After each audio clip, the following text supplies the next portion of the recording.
안녕하세요. 안녕하세요. 네. 저는 이제 여러분들하고 단체 급식에 대해서 강의를 할 거예요. 네, 그래서 제가 단체 급식에 대해서 일단 간단하게 먼저 말씀을 드리고 강의 시작하도록 하겠습니다. 그래서 단체 급식이라고 하면은 영양사 시험을 볼 때 분량이 작지는 않아요. 네, 그렇죠. 2교시에 꽤 많은 분량을 차지하는 분야인데 그래도 여러분들이 어떻게 시험을 먼저 한번 풀어보셨거나 공부를 해보셨으면 단체 급식이 다른 과목에 비해서 그렇게 어렵지는 않다라고 느끼셨을 거예요.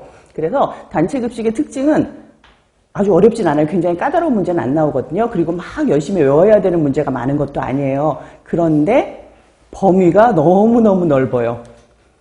여러분들이 뭐 식품학이라든가 영양학이라든가 이렇게 확실하게 딱 정해진 과목이 아니라 우리가 뭐 마케팅이라든가 급식 경영이라든가 인사관리라든가 이런 것들이 전부 다 단체 급식에 들어가요.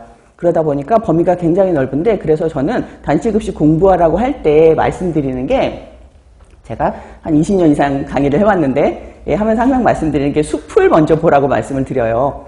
그러니까 단체 급식이라는 숲을 먼저 한번 커다랗게 보셔야 돼요. 왜냐하면 단체 급식은 영양사가 출근을 해서 이루어지는 하루 동안에 이루어지는 업무에 따라서 단체 급식이야 공부 강의할 거거든요. 그럼 그렇게 전체 이루어지는 과정을 한번 보고 보다 보면 내가 특별히 구매 쪽은 잘 모르겠는데 그러면 이제 다시 들어가서 그 나무를 보셔야 되는 거예요. 구매를 깊게 보시고 다시 한번 마지막으로 시험 보시기 전에 숲을 한번 보셔야 돼. 이런 과정으로 내가 단체 급식을 다 공부했었지라는 과정을. 그래서 단체 급식은 저랑 같이 이렇게 공부하고 나면 여러분들이 그렇게 어렵게 느껴지진 않을 거예요. 그리고 일단 경향이 이론에서 실무로 바뀌었어요. 요즘엔 단체 급식 문제는. 예를 들자면은 예전 같은 경우는 뭐 1900 B형의 남자라면은 고기, 생선, 달걀, 콩류를 몇 회 정도 먹느냐라는 문제에서 이제는 어떻게 바뀌었냐면은 아침에 뭐 달걀을 60g을 먹었다. 그 다음에 점심 때 이제 두부를 80g을 먹었다. 근데 저녁 때 쇠고기를 그럼 내가 몇 g을 먹어야 되겠느냐 이렇게 문제가 나오거든요. 그럼 일단 이 사람이 하루에 몇 회 먹는지도 알아야 되고 일회 분량이 소고기는 몇 g인지도 아셔야 되는 거예요. 그래서 정말로 실무 문제로 많이 바뀌었기 때문에 여러분들 실무 위주로 좀 많이 공부를 하셔야 되는 거고 이것도 제가 열심히 강의할 테니까 잘 따라와 주세요. 그리고 예전에는 주방 설비, 뭐 커터 같은 거는 어디에 쓰이는 기구인가 아니면은 탈피기 같은 거는 무슨 기구인가 목적이 뭐냐라고 나왔었는데 요즘은 사진이 이렇게 딱 나와요. 다음 중에서 쌀을 씻는데 이용하는 기구는 어떻게 생겼냐.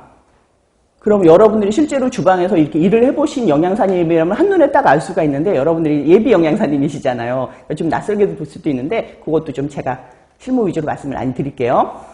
그리고 또 하나 특징은 계산 문제가 많이 나오기 시작했어요.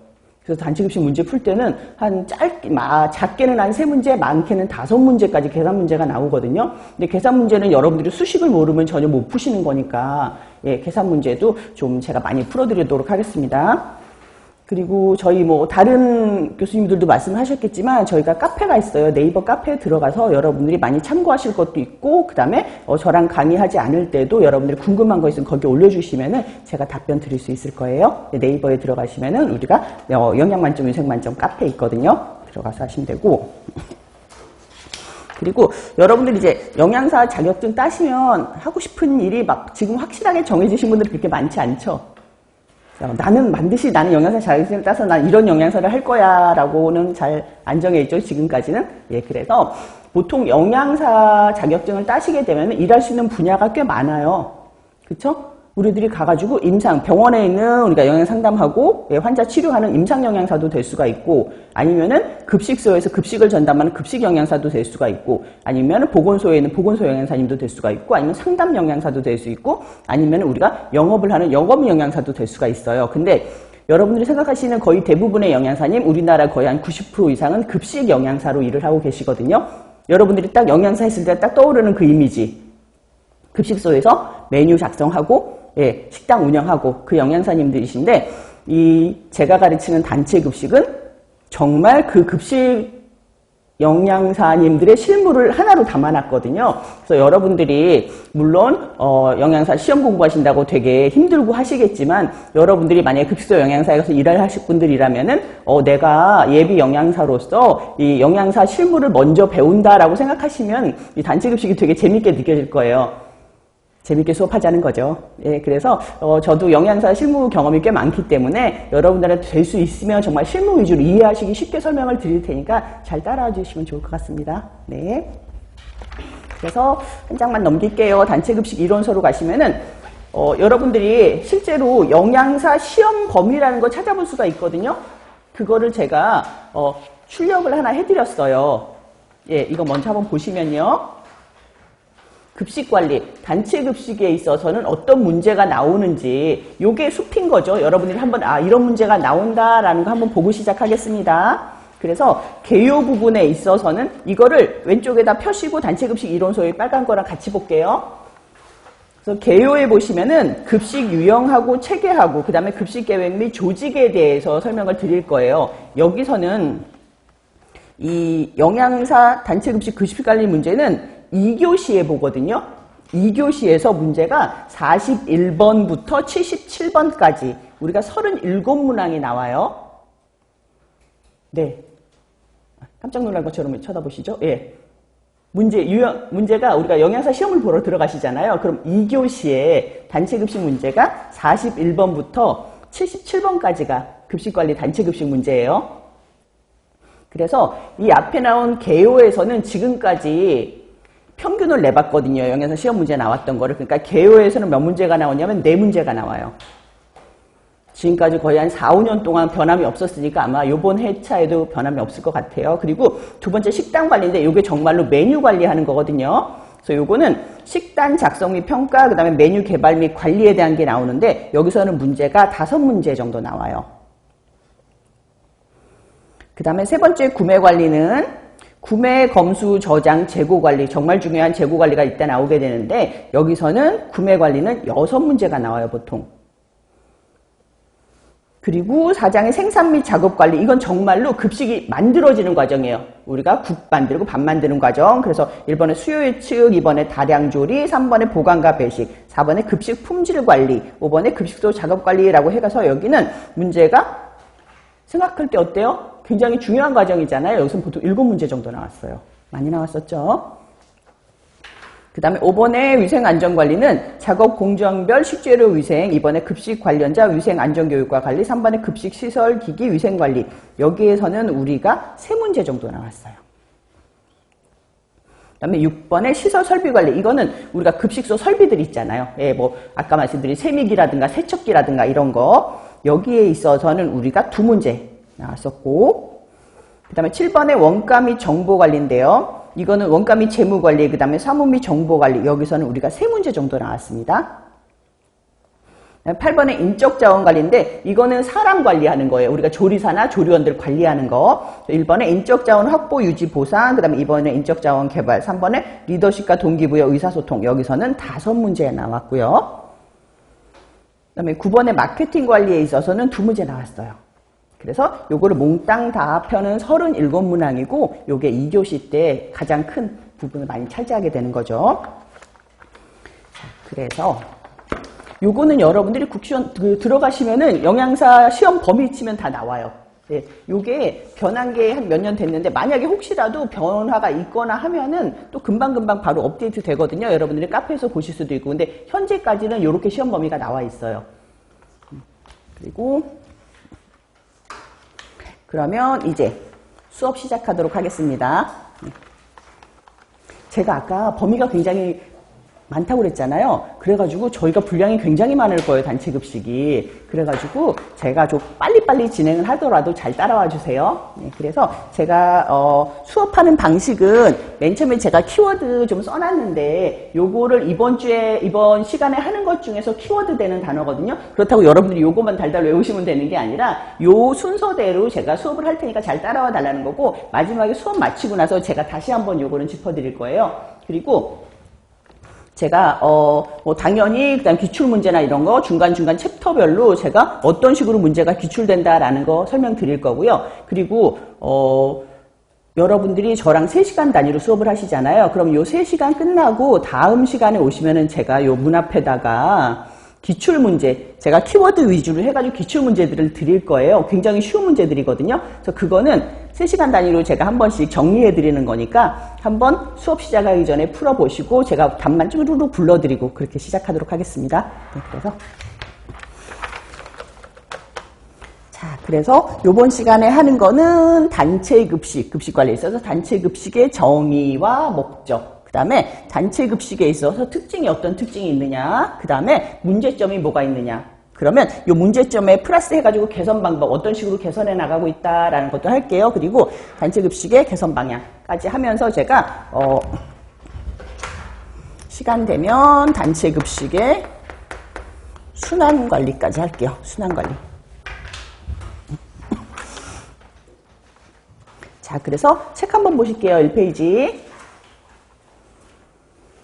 네, 급식관리 개요라고 나오는데, 예, 여기서 뭐라고 그랬어요? 급식의 정말 일반적인 거, 단체급식이란 어떤 거다, 단체급식의 역사는 어떤 거다, 단체급식이라는 어떤 유형이 있다라는 거 설명을 드릴 거고요. 여기서는 한 4문제 정도 기출된다고 말씀을 드렸어요. 그래서 1번 급식산업 정의와 분류라고 나오는데, 정의는 뭐냐면 급식산업이라는 거는 우리가 집에서 먹는 것도 아니고, 예. 그러니까 가정 외의 장소에서 상업성 및 비상업성의 목적으로 고객에게 음식을 제공하는 외식 단체급식을 포괄하는 업체들로 구성된 산업이다. 그러니까 집에서 먹는 거 말고 밖에서 사 먹는 것들, 그걸 우리가 전부 다 급식산업이라고 불러요. 근데 급식산업을 우리가 둘로 나누게 되는데 급식산업의 분류에 제가 별표 하나만 할게요. 급식산업이라는 커다란 산업이 있는데 급식산업이 아까 뭐라 그랬어요? 급식산업이 요렇게 있는데 요거는 이제 가정, 우리가 집에서 먹는 거 요거 말고 밖에서 사 먹는 건 다 급식산업이라고 부르는데 요걸 우리가 둘로 분류를 할 거거든요. 근데 요게 예전에는 우리가 어떻게 분류를 했었냐면 요건 적지 마세요. 제가 그냥 설명드리는 거니까. 상업적인 급식하고 비상업적인 급식으로 분류를 했어요. 상업적이라는 건 뭐냐면 이 사업을 해서 돈을 번다는 얘기고 비상업적이라는 거는 이걸 해서 돈을 벌지 않는다는 얘기예요. 비상업적인 급식이 뭐가 있냐면은 군대 급식 같은 경우는 사람들이 군대에서 이게 군인들한테 돈 줘가지고 우리가 돈을 버나요? 그건 아니에요.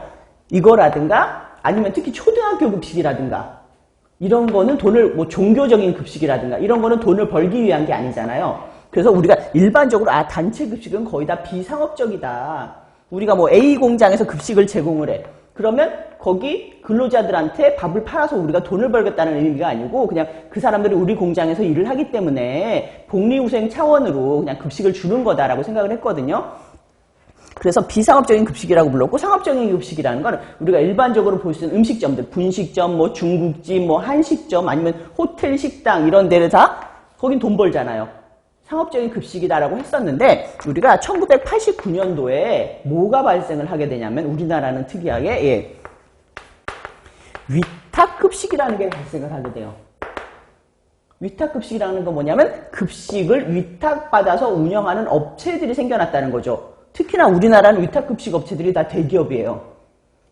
삼성, 웰푸드라든가 아니면 LG 쪽에서 나온 아오홈이라든가 신세계푸드라든가 그렇죠. CJ 프레시웨이라든가 그런 데가 다 위탁급식 업체거든요. 이런 데는 분명히 단체급식인데 돈을 벌어요. 그래서 상업적인 의미를 가지고 있는 단체급식이기 때문에 이게 반으로 나누는 게 이상해진 거예요. 그래서 이렇게 이제 안 나눠요. 이렇게 안 나누게 된 거는 이제 위탁급식 업체가 생겨나면서 우리가 어떻게 나누기 시작하냐면은 단체급식하고 나머지 외식산업으로 나누게 돼요.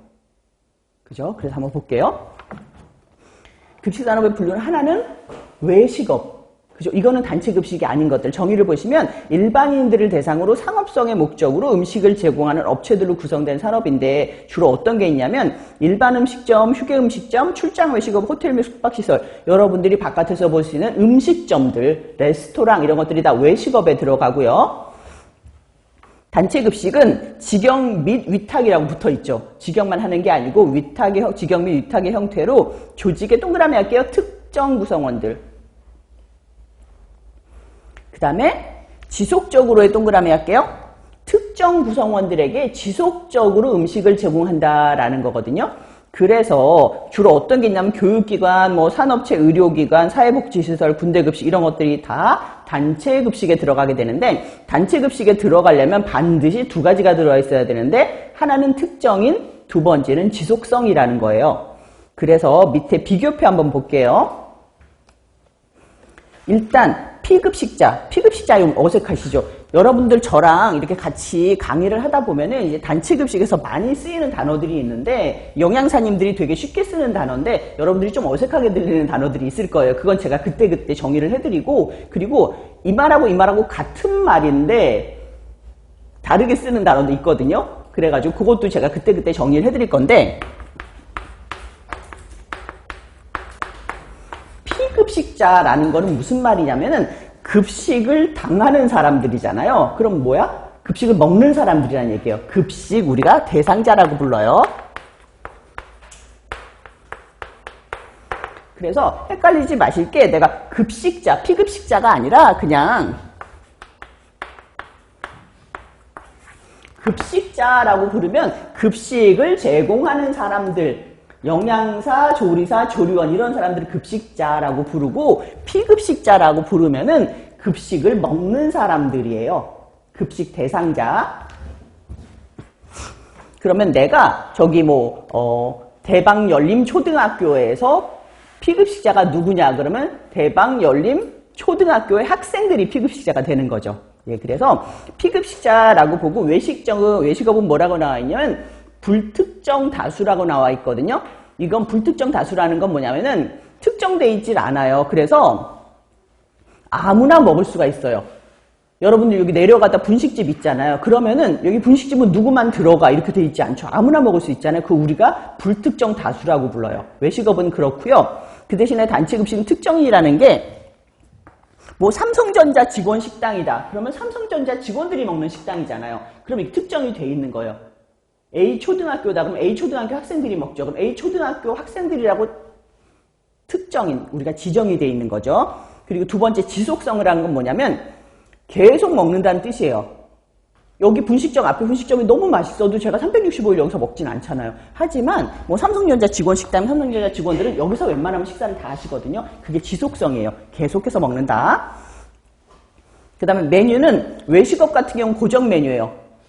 뭐 피자헛 가게 되면 항상 볼 수 있는 메뉴가 있죠. 피자 들어가고 그다음에 리치치즈 스파게티 들어가고 있는데 단체 급식은 그렇게 나오면 큰일 나요.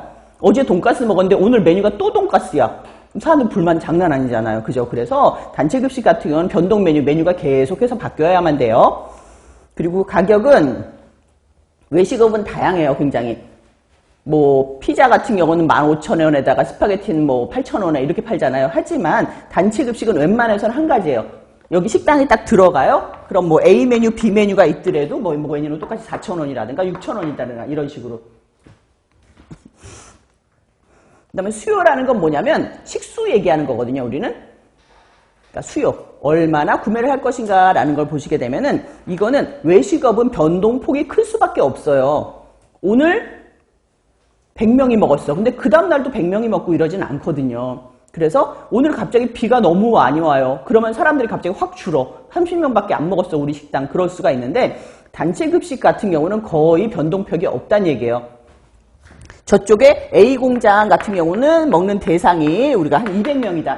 공장 직원이 200명이에요. 그럼 갑자기 100명이 먹고 이러진 않는단 말이에요. 식당들 거의 와서 드시는 거죠. 그래서 변동폭이 굉장히 적다는 거고, 그리고 관리자는 우리가 외식업 같은 경우는 뭐 점장이나 매니저 이런 분들이 하시게 되는데 단체 급식은 관리자가 거의 영양사님이 운영을 하게 되시는 거죠. 그래서 이 비교표 좀 알아두시고요.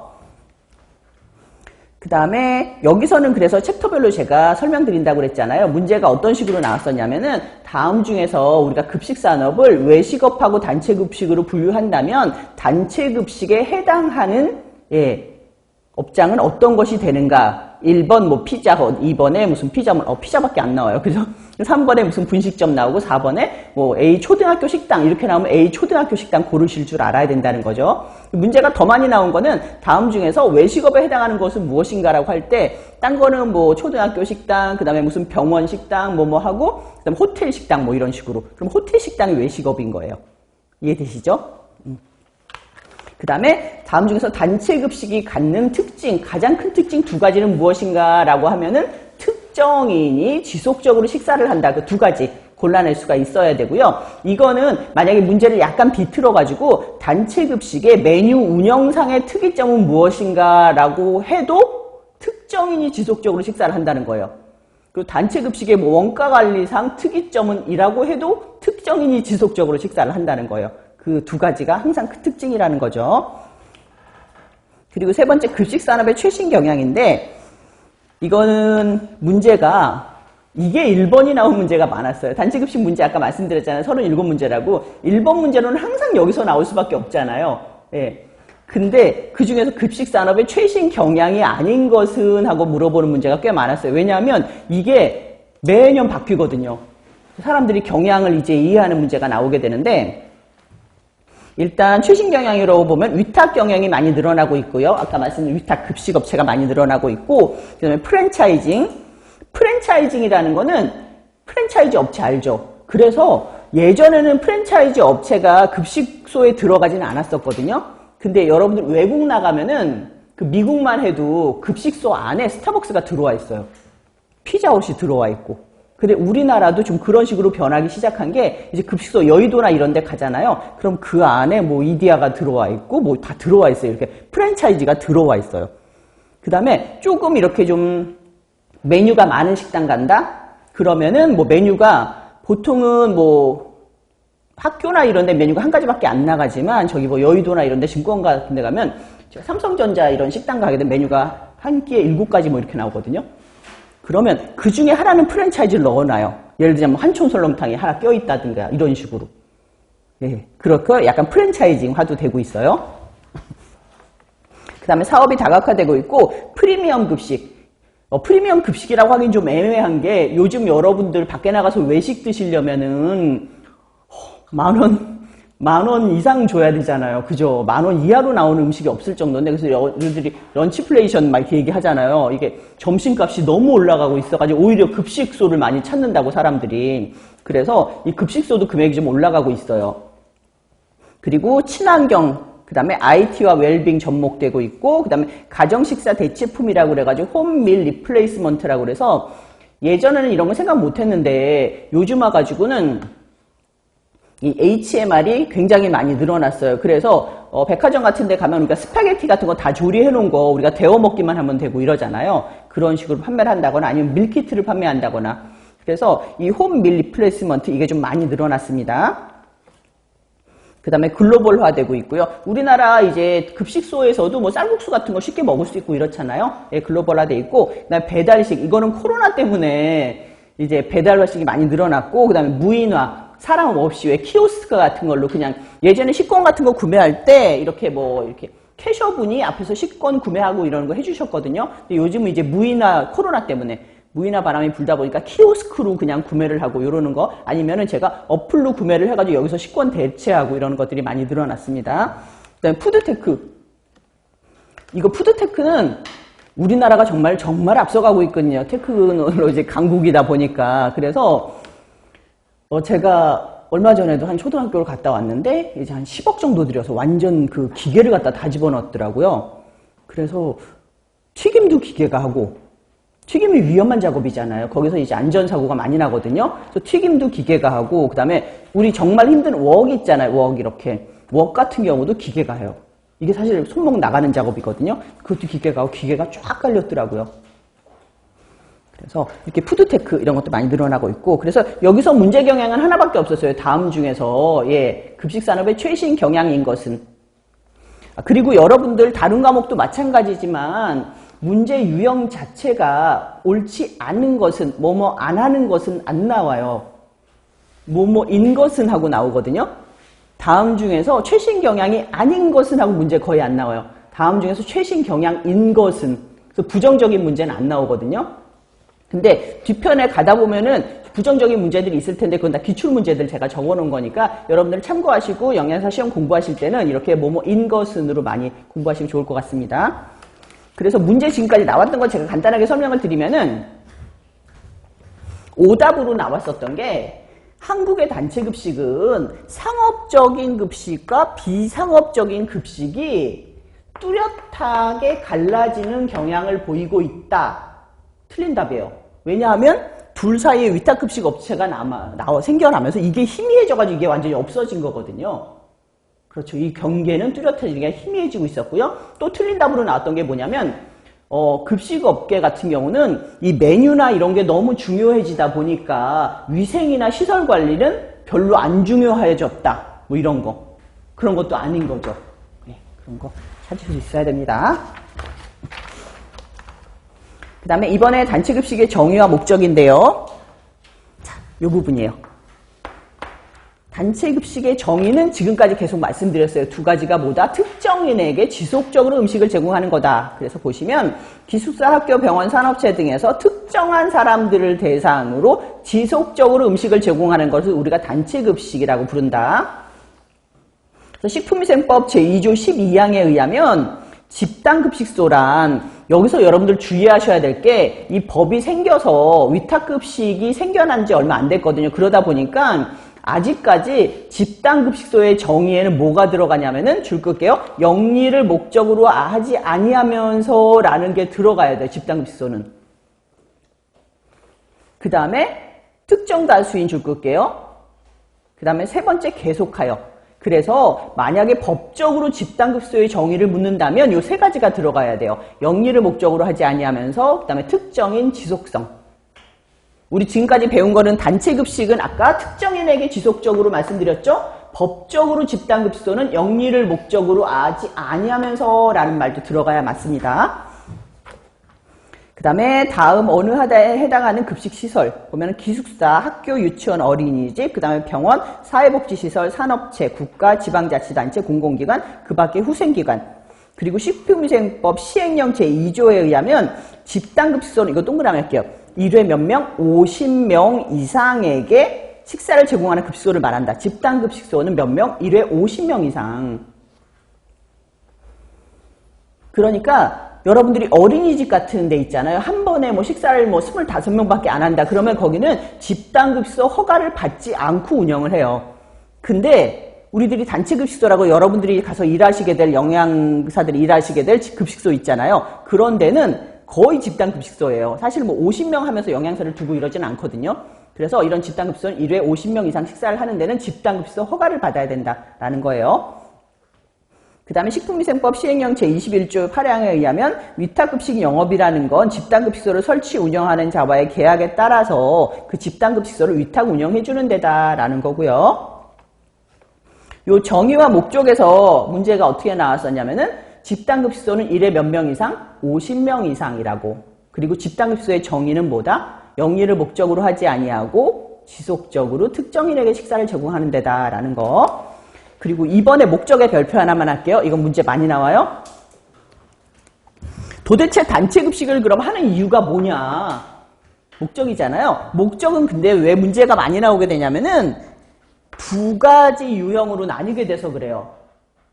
무슨 말이냐면은 단체급식소를 우리가 나중에 이제 분류를 하게 될 건데 단체급식을 분류하게 되는 유형은 굉장히 많아요. 내가 급식 체계에 따라서 분류를 하면 뭐 4가지로 분류할 수 있고요. 단체급식이라는 커다란 공을 내가 운영 형태에 따라 분류하면 2가지로 분류할 수도 있어요.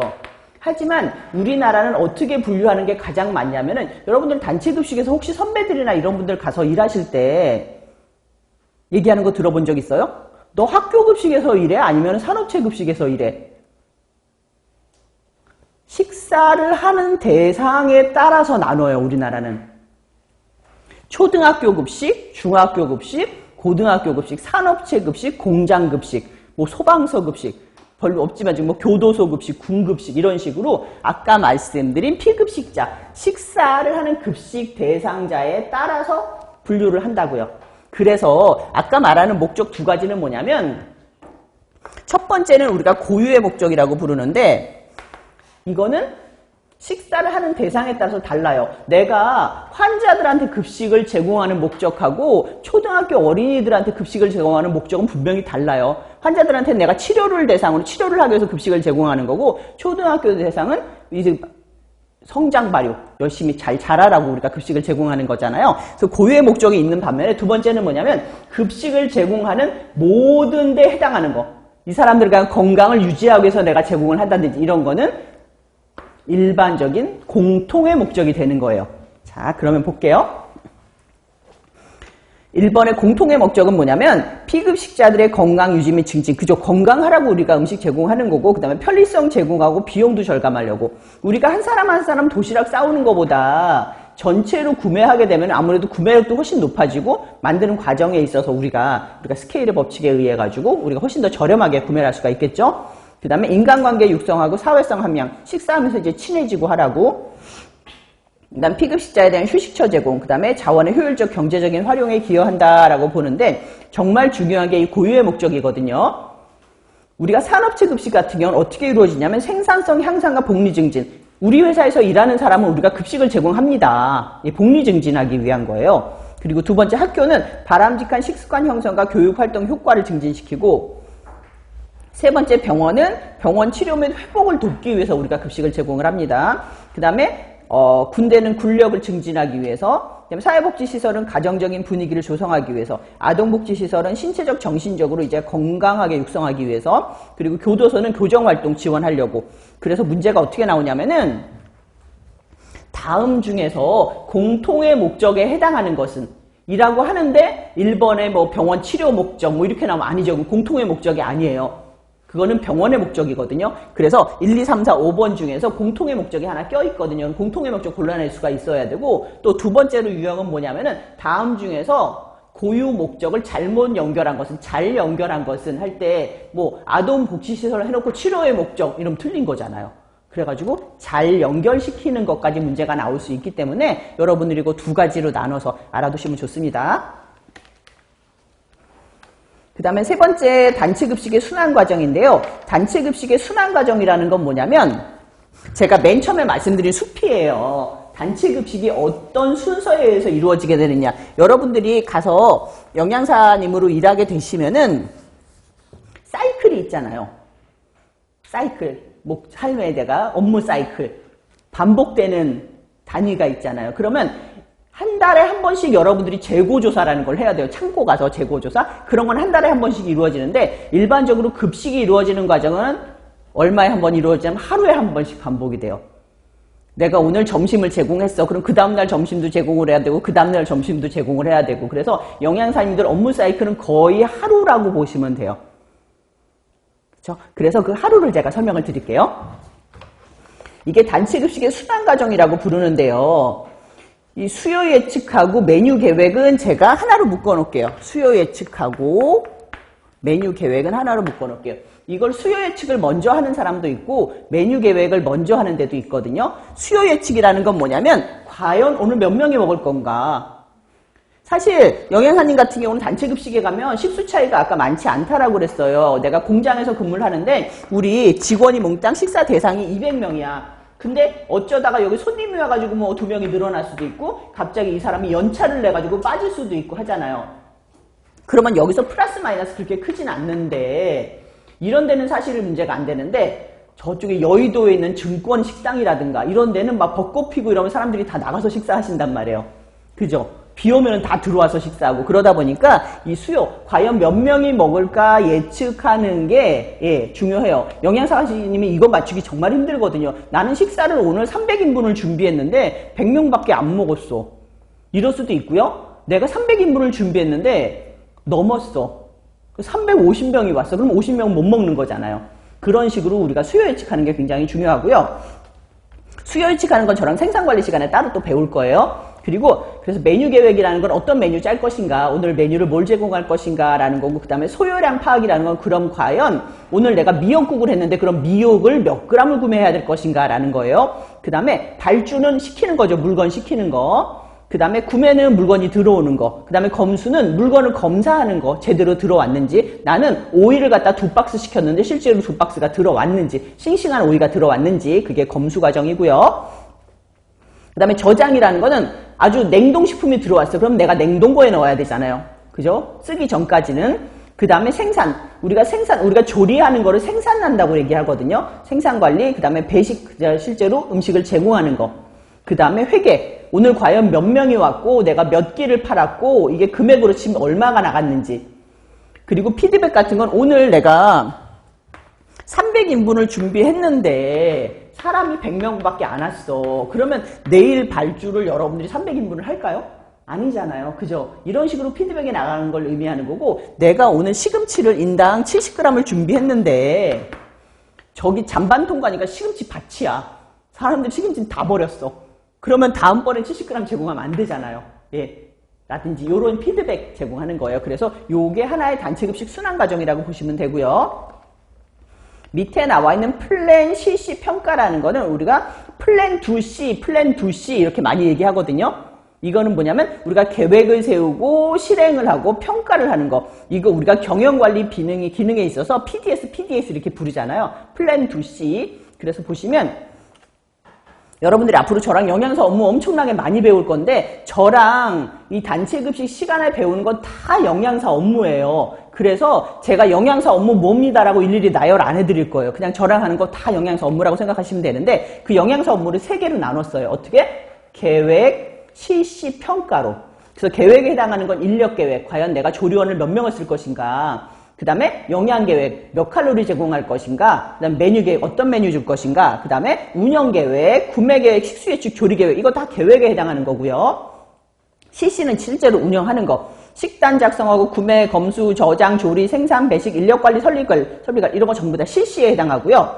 평가라는 건 메뉴평가, 원가관리, 각종 일지, 재고조사, 만족도조사, 검식 이런 거 전부 다 검사, C에 들어가요. 검사가 아니라 평가에 들어가요. 그래서 여기서 문제가 어떤 식으로 나오냐면 다음 영양사의 업무 중에서 플랜, 계획에 해당하는 것은 물어보고 인력계획 하나 들어가고 검수, 저장, 조리, 생산 이렇게 나가면은 여러분들이 인력계획이라고 고를 수가 있어야 돼요. 그리고 다음 중에서 문제 제일 많이 나오는 건 뭐냐면 다음 중에서 평가 기능은 뭐냐. 평가 기능 헷갈리거든요. 영양사의 업무 중에서 평가 기능은 메뉴평가, 원가관리 등등에서 이게 문제 가장 많이 나왔었어요. 그 다음에 4번의 단체급식의 특징은 자요. 아까 했었죠. 다 이거 지금 하나로 정리해드립니다. 특정인을 대상으로 지속적으로 제공한다. 그 다음에 외식업 대비 낮다 단가가. 그리고 대부분 영양사가 관리자로 운영한다. 그 다음에 규모가 크고 짧은 시간에 다량의 식사를 공급한 동그라하게 집중 배식. 이게 뭐냐면 요즘은 외식업 같은 경우도 이제 브레이크 타임이 있어가지고 약간 좀 다르긴 한데 외식업 같은 경우는 우리가 식사할 수 있는 시간이 길어요. 분식점 들어가게 되면 여러분들이 한 11시에 가서도 먹을 수 있고 오픈 시간에 맞춰 가면은 브레이크 타임만 피하면 언제든지 먹을 수 있잖아요. 근데 뭐 A전자 식당 같은 경우는 급식 시간을 언제든지 가서 먹으라는 안 되는 거. 이 사람들 식사 시간이 있기 때문에. 그래서 식사 시간이 보통 12시에서 1시까지잖아요. 그러니까 단체 급식은 집중적으로 배식이 이루어져요. 이때 팍 제공하고 그 다음에 시간이, 그 다음에 여유는 아니에요. 왜냐하면 이때도 할 일 많아요. 하지만 집중적으로 배식이 이루어진다라고 해가지고 우리가 피크타임 배식, 집중 배식이라고 불러요. 그 다음에 일반적으로 변동 메뉴가 많다. 그 다음에 대량 식중독이 위험이 있어서 위생관리가 필요하다. 이거 대량 식중독은 굉장히 위험한 게 왜냐하면 우리가 뭐 몇백 명을 똑같은 음식을 먹이잖아요. 그러면 하나가 탈이 나면 또 다 탈이 나는 거거든요. 그래서 만약에 뭐 3만 명이 먹는 저기 LG전자 쪽의 식당에서 식중독이 발생을 하면은 똑같은 음식을 다 3만 명이 먹었으니까 그러면 대량 식중독이 발생을 하고 수 있기 때문에 이거 굉장히 관리를 많이 해야 되는 거고 그 다음에 작업관리 인력 운영이 될 수 있으면 체계적으로 많이 이루어진다라는 거예요. 이게 단체급식의 특징입니다. 그리고 마지막으로 단체급식의 문제점 및 개선 방안 할 텐데요. 단체급식의 이제 문제점은 영양면, 위생면, 비용면, 심리면 4가지가 있는데 여러분들 단체급식 가서 먹고 맛있다고 그러는 사람 본 적 있어요? 요즘은 좀 있어요. 예, 어디 단체급식인데 어디 저지는 그래도 단체급식 중에 맛집이다라고 얘기를 하거든요. 그래도 외식업에 비해서는 거의 없는 편이죠. 그래서 보시면 영양면은 요거 줄 끌게요. 이거 중요합니다. 영양가 산출이 잘못된 경우. 왜냐하면 단체 급식에서 식사를 했기 때문에 영양 소요량이 부족하다라는 건 말이 안 돼요. 영양사 산출이 잘못돼가지고. 왜냐하면 여기 A라는 사람이 있어. 근데 나는 이 사람이 1600칼로리를 먹어야 되는 사람이야. 그럼 여기 맞춰 먹으면 되잖아요. 근데 단체 급식은 어떻게 해요? 영양사가? 내가 대상으로 하는 급식 대상자가 지금 300명인데 이 사람은 요만큼만 드세요. 이 사람은 요만큼만 드세요. 못한단 말이에요. 그래서 영양사는 보통 어떻게 영양소 산출을 하게 되냐면 가장 많은 부분을 하게 되는 거예요. 예를 들자면 뭐 1600칼로리, 1800칼로리, 2500칼로리 그럼 중간을 제공할 수밖에 없어요. 그죠? 그러다 보니까는 만약에 본인한테 이제 영양소 산출이 본인하고 안 맞을 경우에는 영양소 부족이 생길 수가 있다는 거죠. 그 얘기예요. 단체 급식이기 때문에 영양소 부족이 아니라 본인한테 안 맞을 경우 영양소 부족이 생길 수밖에 없고, 왜냐하면 필요 영양량이 개인의 체격과 체질에 따라 다르기 때문에 그렇다. 그리고 다량 조리 기술의 부족으로 맛이 저하되거나 기호가 맞지 않아 섭취를 안 하는 경우에 영양 부족을 초래한다. 그죠? 아까 말씀드린 게 맛이 없다고 생각하잖아요, 사람들이. 그러다 보니까는 밥을 잘 안 먹게 되는 사람들도 있다. 그래서 그러면은 영양 부족이 이루어질 수가 있고, 두 번째 위생면은 대규모 급식이기 때문에 종업원 위생교육 중요하고, 그 다음에 시설 및 기계 위생관리가 굉장히 중요하다. 왜냐하면 대량 식중독이 일어날 수 있기 때문에. 요 세 번째 비용면은, 근데 저도 가서 이제 급식소 가서 일을 하잖아요. 그러면은 전 집에 가서 뭐 양상추 같은 거 씻을 때 대충 씻거든요. 근데 급식소에서는 정말 열심히 씻어요. 문제 생길 수 있어서. 근데도 급식소에 문제가 생기거든요. 그러다 보니까는 정말 열심히 관리를 하셔야 되는 거예요. 그 다음에 세 번째 비용면은 대규모 급식소가, 대부분의 급식소가 예산 책정에 여유분을 두지 못하여 급식비를 줄이고 있어요. 제가, 정말 옛날에, 저는 90년대 사람이거든요. 그래서 처음에 이제 영양사가 됐을 때 90년대였거든요. 그때는 급식소 금액이 얼마냐면 짜장면이면 500원 이랬어요. 그리고, 외식에서는 짜장면이 뭐 이제 한 700원 정도만 먹었거든요. 그렇게 많이 차이 안 났어요. 근데 요즘 이렇게 외부에서 짜장면 먹으려면 뭐 8,000원 뭐 이렇잖아요. 근데 급식소에서는 아직까지 짜장면이 한 5,000원 정도 되면 사람들이 뒤로 넘어가요. 너무 비싸다고. 그러니까 급식소는 싸야 된다는 개념이 있어요, 사람들이. 우리 식당은 굉장히 싸야 된다. 급식소 식당이면 5,000원만 넘어도 너무 비싸다고 사람들이 생각하거든요. 그래서 급식소는 예산 책정을 사람들이 별로 안 하는 편이에요. 그러다 보니까는 급식비 줄이기 위해서 이거 절약하다 보니까 피급자의 요구 자체가 이제 충족이 안 돼요. 나 여기서 바닥까지 먹고 싶어요 라고 안 돼요.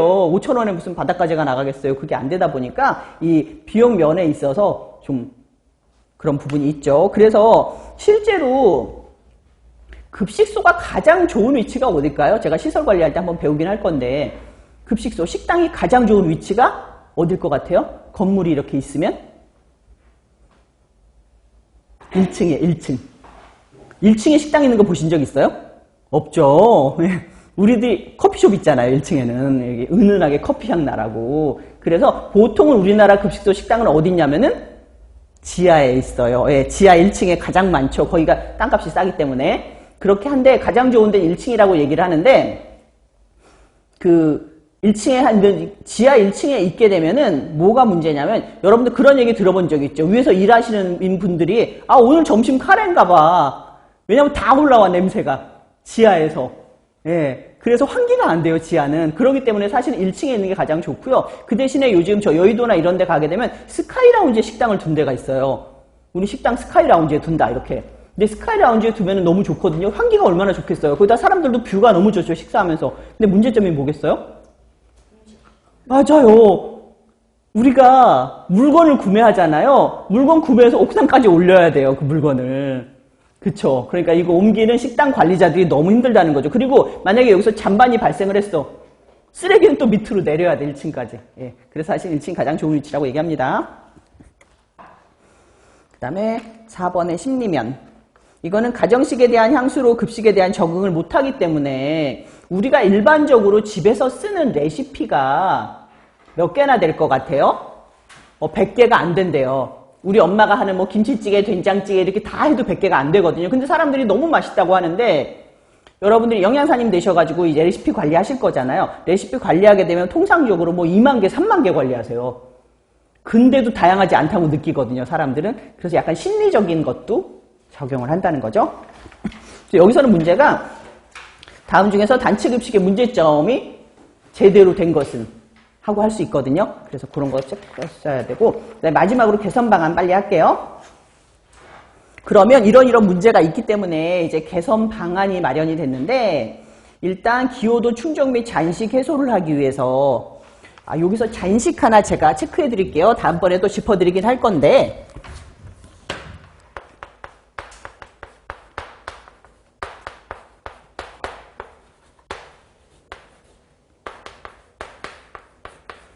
우리 저랑 나중에 음식물 쓰레기 요즘 엄청나게 많이 발생하잖아요. 그래서 그것 때문에 지구를 살리기 위해서 음식물 쓰레기를 줄이자 운동이 굉장히 많이 일어나고 있거든요. 근데 우리가 영양사님들이 보통 잔식이라는 말을 쓰고 잔반이라는 말을 쓰고 이제 전처리 쓰레기란 말을 쓰게 되는데, 전처리 쓰레기는 아시겠죠? 내가 만약에 통감자를 사와가지고 감자 껍질을 깎았으면 그 껍질은 전처리 쓰레기가 돼요.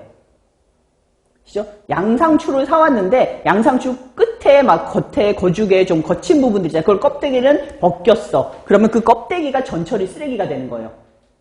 이해되시죠? 그러면 잔식하고 잔반이라는 건 이건 무슨 뭐 법률에 나와 있는 건 아닌데 통상적으로 어떻게 쓰이고 있냐면은, 잔식이라는 거는 영양사가 음식을 만들었어요. 열심히 막 만들었어요. 그래가지고 오늘 돼지갈비를 200인분을 만들었어요. 200인분을 만들었는데 150명밖에 안 왔어요. 그럼 50인분 남았죠. 이거는 배식되지도 못하고 식당에서 버려져요. 배식 안 하고 남은 거 무조건 버려야 되는 거 아시죠? 여러분들 그거 혹시라도 뭐 이렇게 비닐에다 싸갖고 간다거나, 아니면 조리원이 이거 나 싸갖고 가고 싶어 해가지고 싸갖고 나가게 둔다거나, 법적으로 여러분들이 큰일 나요. 여러분들 이게 영양사 면허증이 정지될 수 있는 문제예요. 그래서 음식이 절대 밖으로 나가면 안 돼요. 조리된 음식은. 50인분 남았죠. 이거 버려야 돼요. 버려야 되는데 이거 배식도 안 되고 버리게 되는 거죠. 이거 잔식이라고 불러요. 손도 안 댔는데 그냥 버려지는 음식들.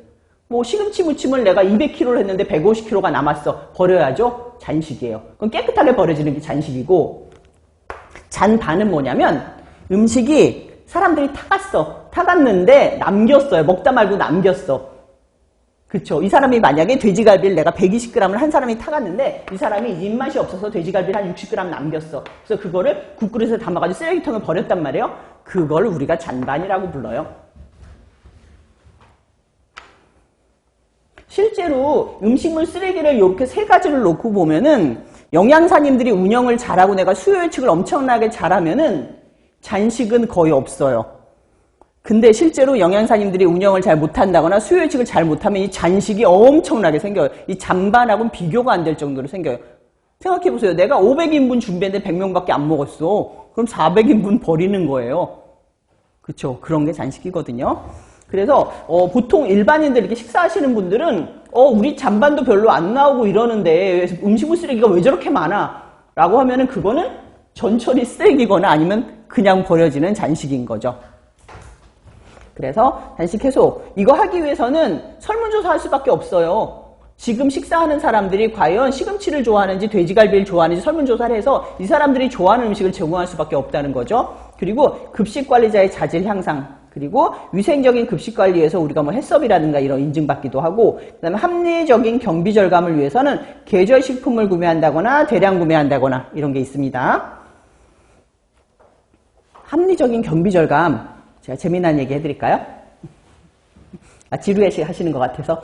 영양사를 하다 보면 이제 영양사들이 원가 관리라는 걸 하게 되는데 똑같이 금액을 받잖아요. 난 4,000원을 받았어. 근데 이거를 정말 알뜰하게 메뉴를 작성하는 영양사들이 있고, 그렇게 별로 안 작성하는 분들이 있잖아요. 그러다 보니까 이거를 내가 조금이라도 아끼고 싶어하는 영양사님들이 되게 많거든요.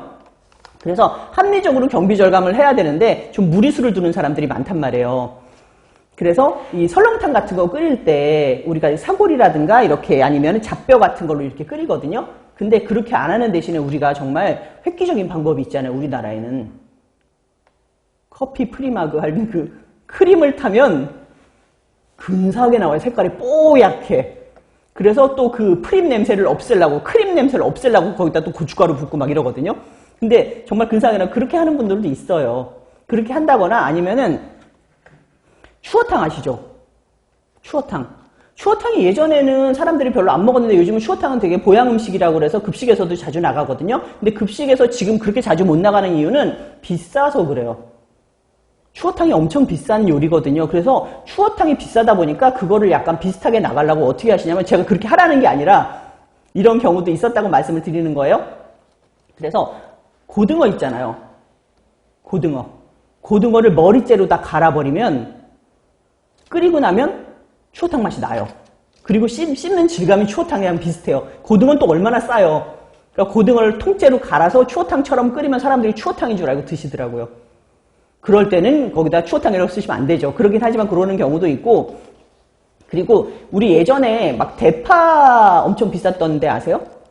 대파가 한 단에 10,000원 이렇게 할 때 있었어요, 한 번. 그러니까 이 영양사님들이 대파는 엄청나게 많이 쓰거든요. 그러니까 못 쓰는 거야. 그래가지고 대파 대신에 뭘 썼냐면은 지금 보니까 생각도 하기 힘든 건데 양배추죠, 양배추 맨 겉이 시퍼런, 사람들이 무조건 다 떼어서 버리는 시퍼런 부분이 있어요. 양배추 맨 겉이 초록색, 엄청 새파란 거. 그거 갖다가 얇게 이렇게 썰면은 익혔을 때 대파처럼 보여요. 대파 맛이 전혀 안 나는데, 예, 그렇게 쓴 사람도 있었고요. 그리고 한 3년 전에 계란 대란이 일어나는 적이 있었거든요. 계란 한 판에 막 10,000원 한 적에. 그죠? 그때 전을 부치려니까 뭐 동태전이라든가 이런 걸 부쳐야 되는데 계란이 너무 비싸서 못 부치는 거예요. 그러다 보니까 어떻게 했냐면 밀가루를 너무너무 연하게 푸른 다음에 거기다 계란이 아니고 우리 치자가루 있죠? 치자가루를 이렇게 넣으면 노랗게 변하거든요. 그래서 그렇게 만든 거예요. 계란처럼. 그렇게 해가지고 거기다 동태를 묻혀가지고 이렇게 붙이면 계란 같아요. 그렇게 해서 제공한 적이 있는데 그거 엄청난 단점이 있더라고요. 식으면 딱딱해져요. 밀가루가. 예, 그렇게 해가지고 그렇게 제가 세이브하라는 건 아니고 그런 경우도 영양사님들이 워낙에 막 답답하고 그렇기 때문에 예전에 막 그런 경우도 있었어요. 그 폐식용유 있잖아요. 그거 이렇게 굳히면은 비누 되는 거 아시죠? 그렇게 예전에는 그렇게 해서 비누도 만들어 썼거든요. 빨래비누 같은 거. 그래서 폐식용유가 발생을 하잖아요. 당연히 폐식용유가 많이 발생을 하거든요. 그럼 그거 비누 만들어서 갖다 판 영양사님들도 있어요. 그거 팔아가지고 또 뭐 식재료 사가지고 이렇게 우리 똑같은 거 제공하고. 근데 요즘 스타 영양사님들도 많이 생겨나는 거 보셨죠? 우리가 인스타나 이런 거 이용해가지고 이렇게 메뉴 작성하고 이런 거 스타 영양사님들 많긴 하더라고요. 그래서 계절식품 대량 구매고, 그 다음에 5번째 합리적 작업 관리, 작업 분석을 통해서 관리하는 거고, 그 다음에 6번째는 시설의 쾌적성을 유지하는 거. 그 다음에 7번째는 경영자의 이해라는 건 되게 뜬금없겠지만, 이 경영자의 우리가 보통은, 외국에는 이런 경우가 없는데, 우리나라는 굉장히 특이한 게 급식을 공짜로 주는 공장들이 많아요. 자기 돈을 주고 사 먹는 게 아니고 외국 가면 거의 다 100% 자기 돈 주고 사 먹거든요. 근데 우리나라는 뭐 A전자다. 그럼 A전자 사람들은 여기서 급식은 내가 한 끼는 제공을 하는 거예요. 아니면은 병원 같은 데 가면 병원에서 일하는 간호사들은 한 끼는 그냥 공짜로 준다든지 이 병원에서. 그런 경우가 우리나라는 꽤 많거든요. 그러다 보니까 근데 여러분 생각을 해보세요. 자기 돈 주고 사 먹으면 난 그냥 6,000원 주고 좋은 거 먹을래 라고 하겠지만 위에 사장이 이 사람들 돈을 다 내줘야 되면 그 가격을 올려주겠어요? 지금도 이렇게 잘 먹는데 무슨 가격을 올려 그냥 이렇게 해. 이렇게 하거든요. 그래가지고 경영자 이해는 이 사람들이 돈을 올려줘야 좀 좋은 급식이 나갈 수 있으니까 그 얘기를 말씀드리는 겁니다. 그래서 여기까지 했고 요번 시간에 한 거는요. 제가 정리해 드릴게요. 단체 급식의 정의는 특정인이 지속적으로 식사를 한다는 거. 그 다음에 목적은 2가지 말씀드렸어요. 공통의 목적하고 고유의 목적하고. 그 다음에 단체 급식의 특징은 역시나 정의와 마찬가지로 특정인이 지속적으로 식사를 제공한다는 거. 그 다음에 문제점은 우리가 심리적인 거, 영양적인 거, 비용적인 거 이런 거 말씀드렸었죠. 그 부분 있었고. 그 다음에 단체 급식 그래도 개선하기 위해서 우리가 뭐 열심히 설문조사도 하고 이런 거 하더라. 그 다음에 단체 급식 순환관리 같은 건 우리가 메뉴 계획, 수요 예측하는 것부터 시작해가지고 구매, 검수, 관리 등등해서 하루 어느 일이 일어나더라 라는 거 말씀드린 적 있습니다. 예, 오늘 이번 시간 여기까지 했고요. 예, 수고하셨습니다. 네.